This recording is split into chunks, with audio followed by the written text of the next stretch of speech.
Slices in Go often share the same underlying data. Now this can make them efficient but also lead to unexpected behaviour when changes in one slice also mean changes in the other.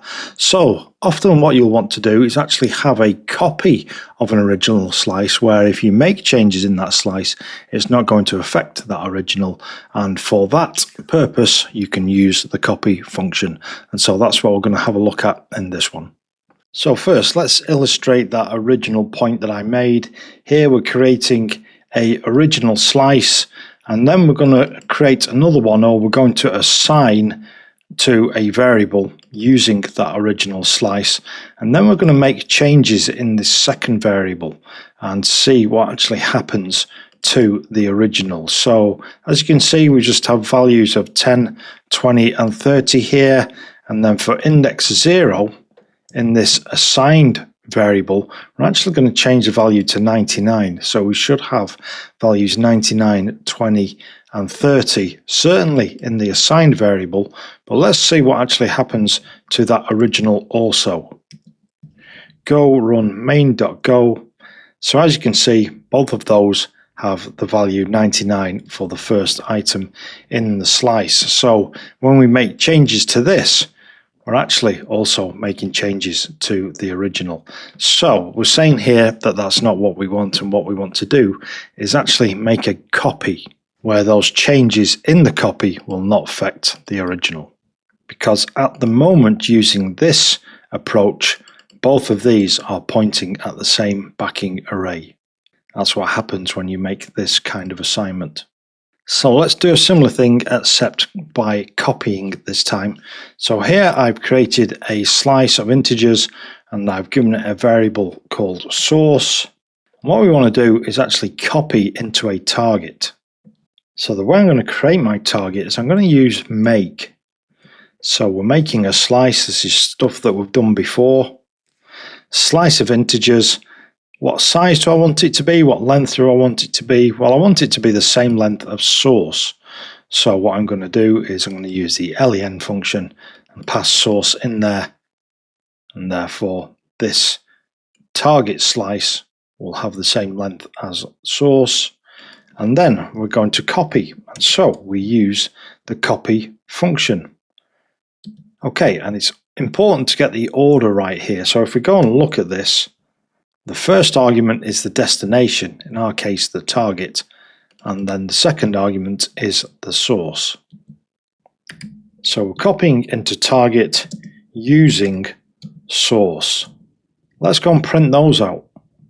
So we're going to print source and target, and we should see that they contain the same content.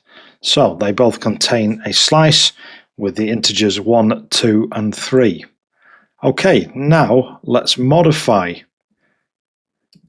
So in target, I'm going to take that first index and we're going to set the value to 99.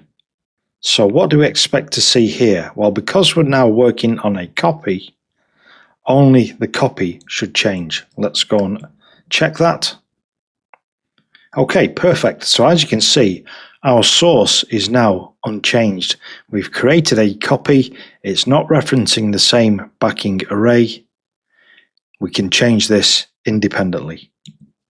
Okay, now let me show you something which you should be aware of with regard to the actual lengths here. So here we said that we want the length of this second variable, this second slice, to be the same length as source, which would make sense if that's what we want to copy. But imagine we decided we were going to say that the length will be 2. But as you can see, the source has 3 items in there. So what will happen in this scenario is that only the first 2, or whatever the length is, will be copied. So I'll just get rid of this. And so what you'll see here is that our target should only have a length of 2 and therefore those first 2 items from source. Let's go and prove that. Okay, so source has items 1, 2, 3, target has 1, 2 Okay, now again, this is one of those lessons which has some extra content in there which you'll find informational and useful. We have a section here on copy with overlapping slices. Make sure you check that out. This lesson will also be in text format on GitHub. And the other section is this part here, a common pattern, copying before modifying. So check out those two sections. I'm sure you'll find them very interesting. But now let's have a challenge. I'm sure you can do this one very similar to the stuff we've just done. So write a program that creates a slice of at least 3 integers, creates a copy of the slice using copy, modifies the copied slice, and prints both slices to show that they are independent. So like I say, this is stuff that we've just done. I'm sure you can do this. Pause me now and give that a go. Okay, so once again, I'm making an original slice. And then I'm initializing another slice, and I'm making sure that the length is the same as the slice which I want to copy. And to copy, do you remember the order that we did this? So we want the destination first, which will be copied, and then the original, the source, and that will be numbers. And what we'll do is we'll change something in copied. So this time, let's change the last item in there, which will be index 2. And we'll set that to 100. And then let's just print them both out. We shall run this with go run main.go. So as you can see, we've made a change to our copied slice, and this is not reflected in the original slice because they are working with different backing arrays. I'm sure you managed to do that one. This lesson's really highlighted some of the behavior of slices in Go, and you should now have a good appreciation of when you should actually use a copy.